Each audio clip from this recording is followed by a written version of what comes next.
December 16, 1944. Just before dawn.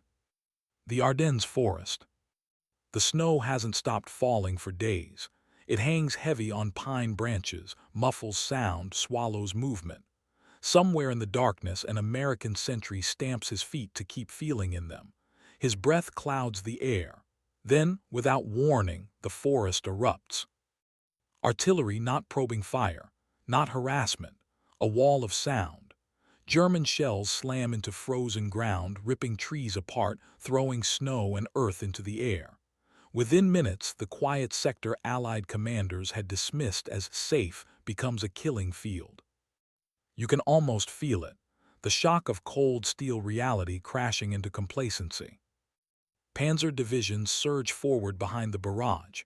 Panthers, Tigers, assault guns rolling through gaps manned by exhausted, understrength American units. Radios crackle, lines go dead.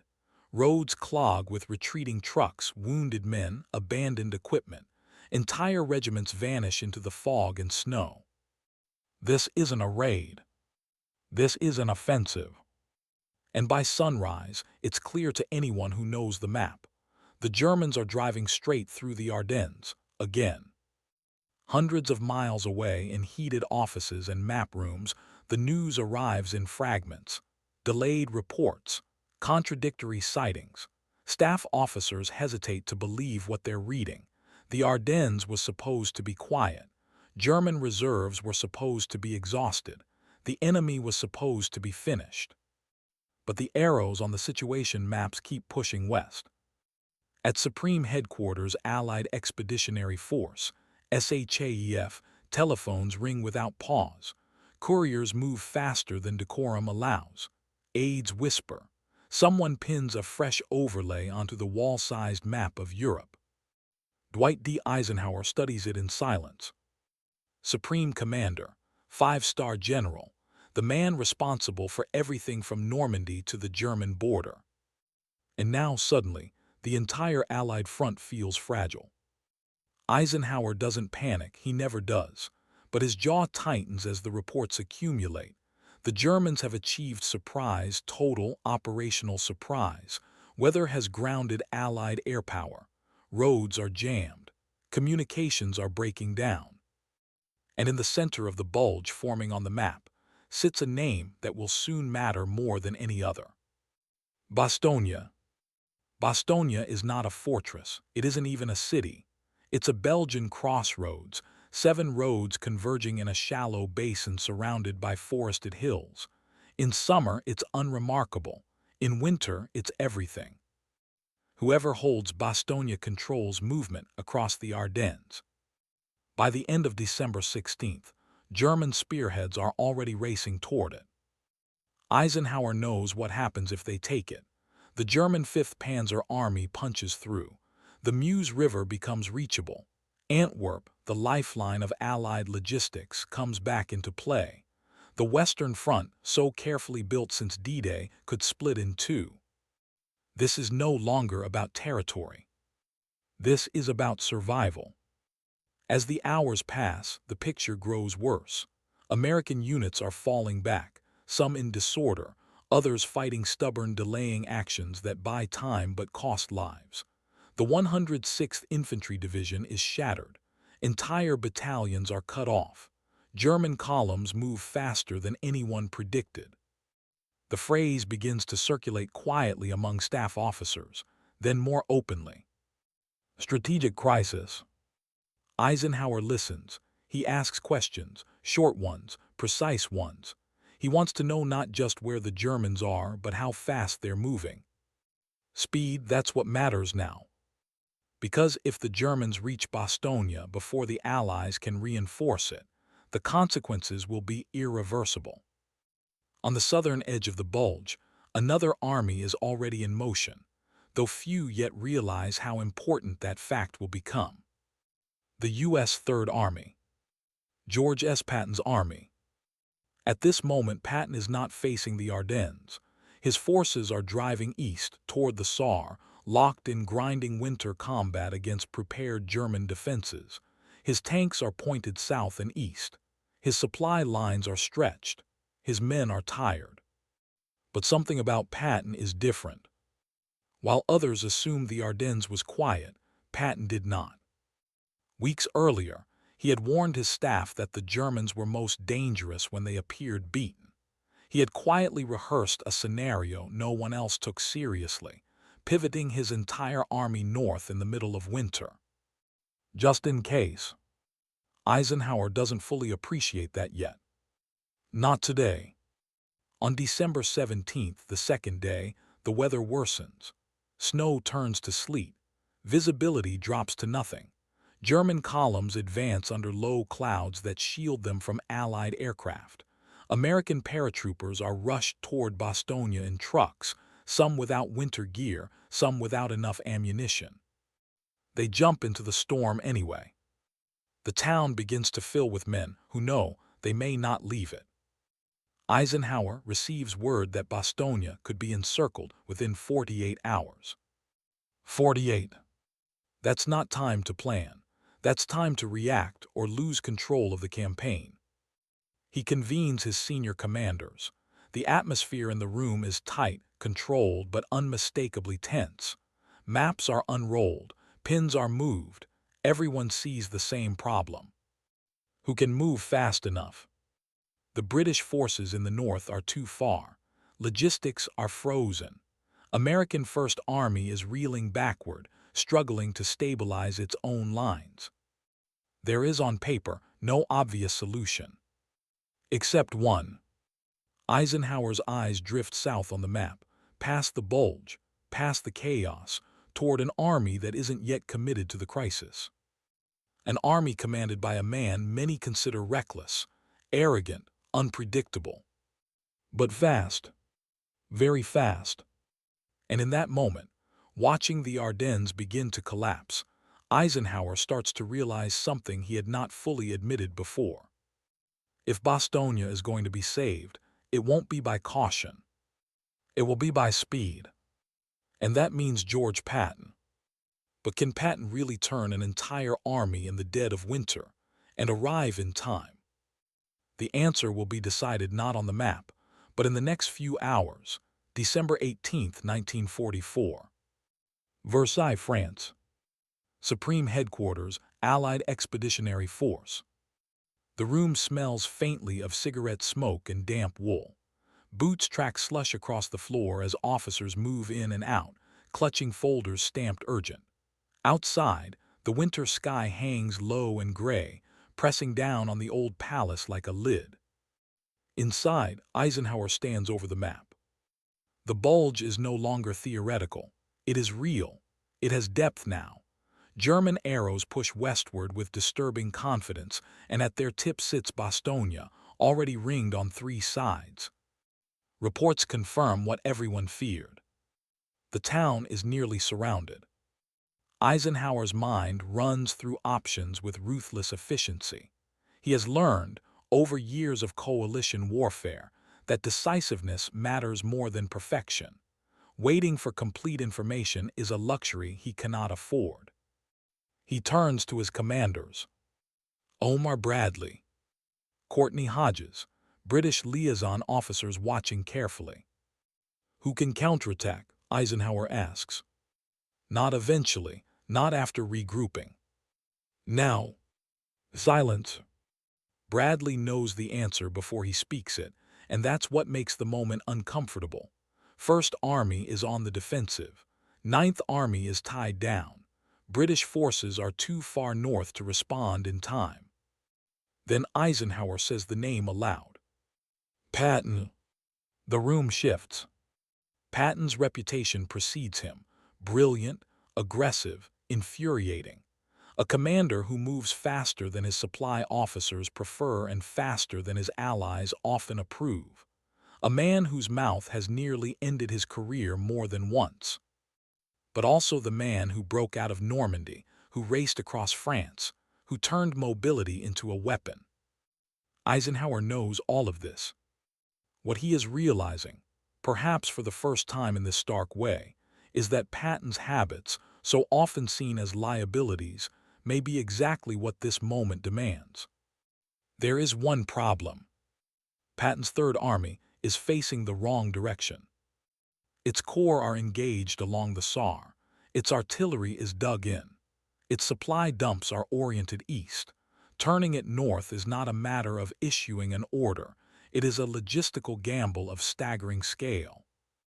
And winter has made everything harder. Frozen roads, icy bridges, fuel consumption soaring as engines struggle in the cold. One mistake, one traffic jam, one blown bridge, and the entire maneuver could stall. Eisenhower understands this. But he also understands something else. If anyone has already thought about this problem, it is Patton. That same day, Patton arrives at SHAEF. He does not rush. He does not dramatize. He listens. Eisenhower briefs him on the situation, how bad it is, how fast it is deteriorating.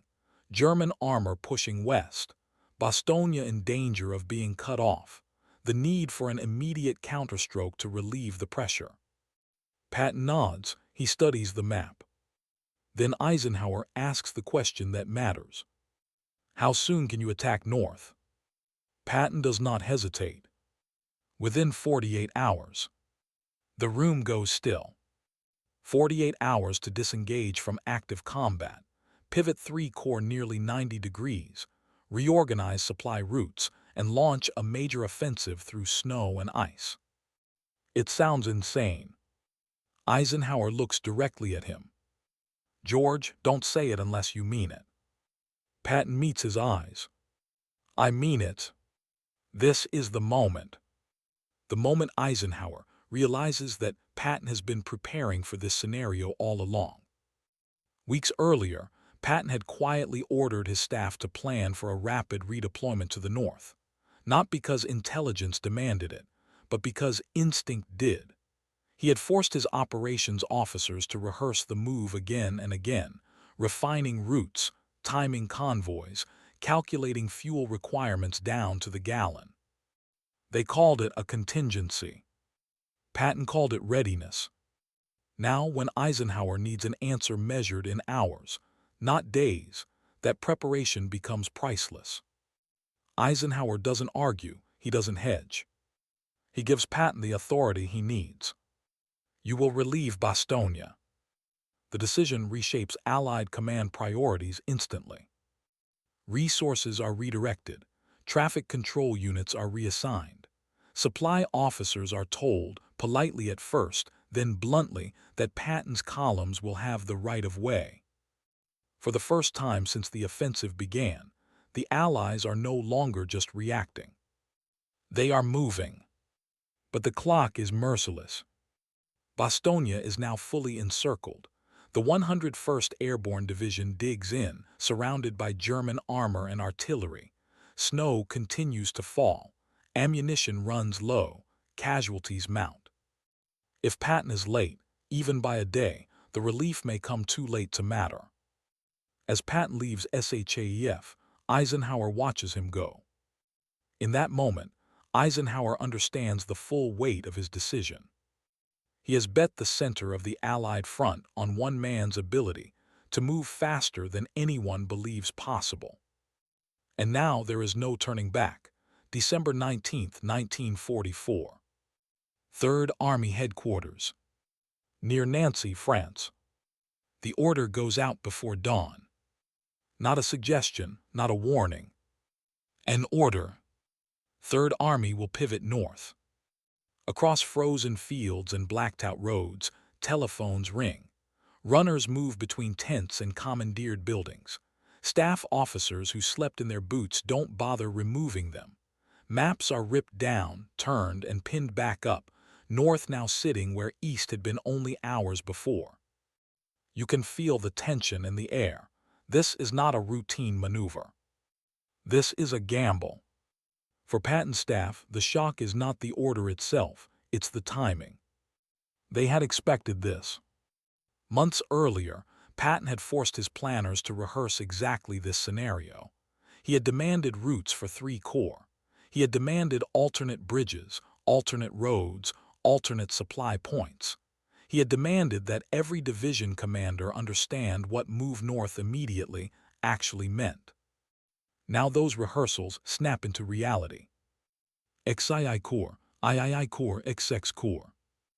Each with different distances to travel, different terrain, different obstacles, and all of them racing the same clock. Columns begin to roll. Sherman tanks cough to life in the cold, engines groaning, exhaust hanging thick in the air.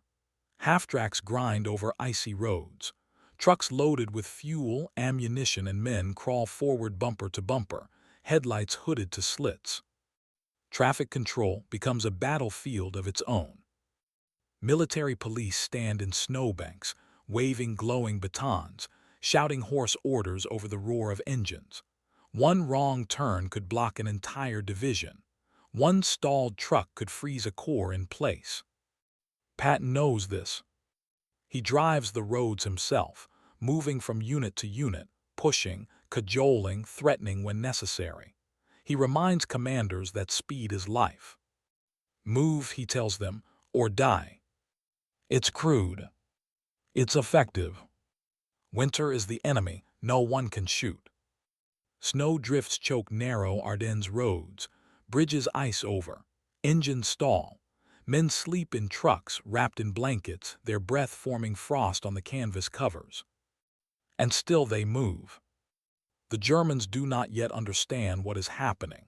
Their intelligence reports no increased traffic, but they assume it is defensive repositioning.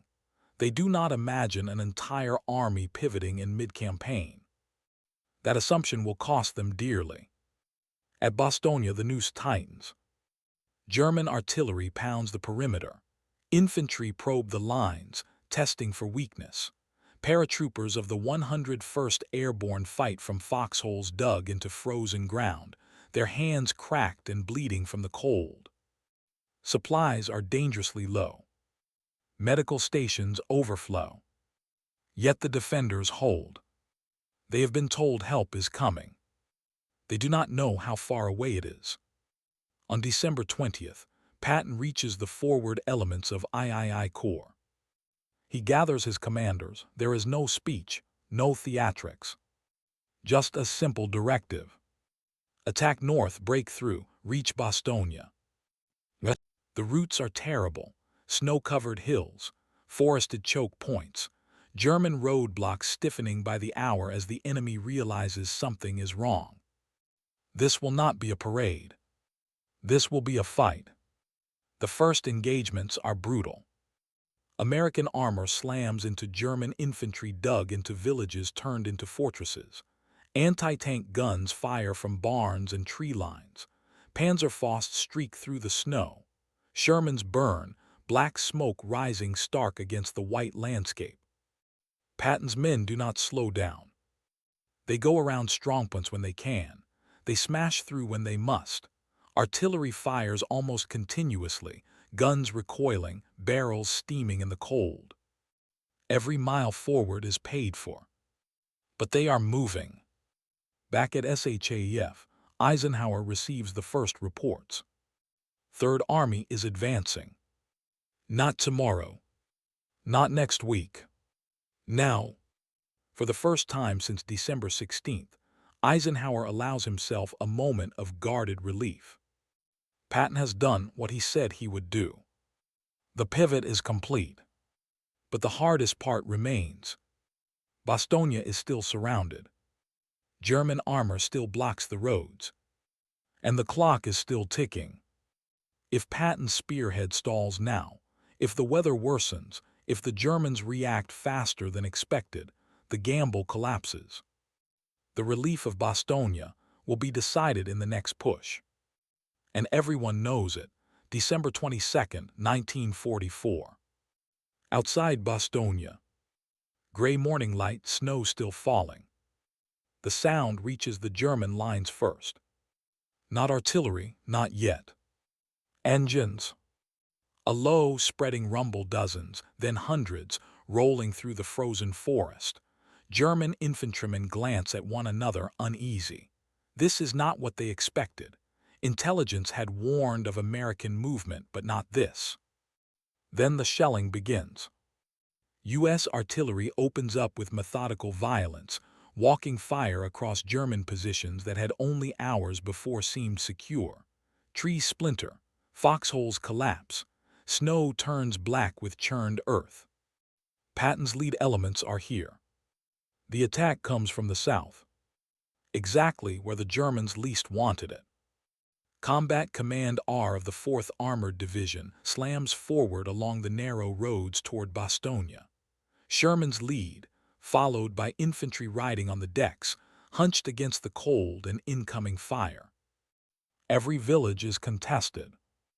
Every intersection becomes a killing zone. German anti-tank guns fire from concealed positions. Shermans explode in sheets of flame. Crews bail out, some on fire, some already dead. Infantry push past the wrecks without stopping. There is no time. Inside Bastogne, the 101st Airborne is at the breaking point. The German demand for surrender, delivered 2 days earlier, has already been answered with a single word. Nuts. It has become legend, but at the time it is gallows humor masking desperation. Ammunition is rationed. Artillery shells are counted. Medical supplies are nearly gone. Wounded men lie on floors wrapped in blankets, morphine running low. The perimeter shrinks. And still they listen. They listen for the sound of engines. At SHAEF, Eisenhower receives confirmation that Patton's spearhead is within striking distance. He knows better than to celebrate early. Relief does not come from maps. It comes from contact. And contact has not yet been made. The decisive moment comes near the village of Eisenhower. German resistance stiffens. Infantry and armor throw everything they have into blocking the road.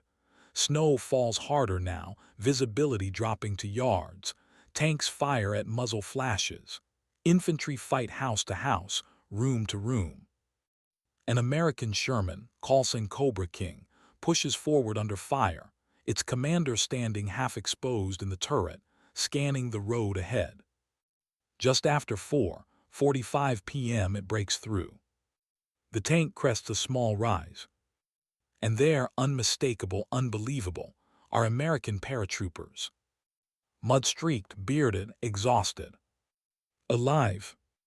The link-up is chaotic and quiet all at once. Men stare at each other, stunned, then laugh, then cry. Hands slap frozen armor. Someone yells back down the column. They're here. The road to Bastogne is open. Not wide. Not safe. But open. Word reaches Eisenhower quickly. Bastogne has been relieved.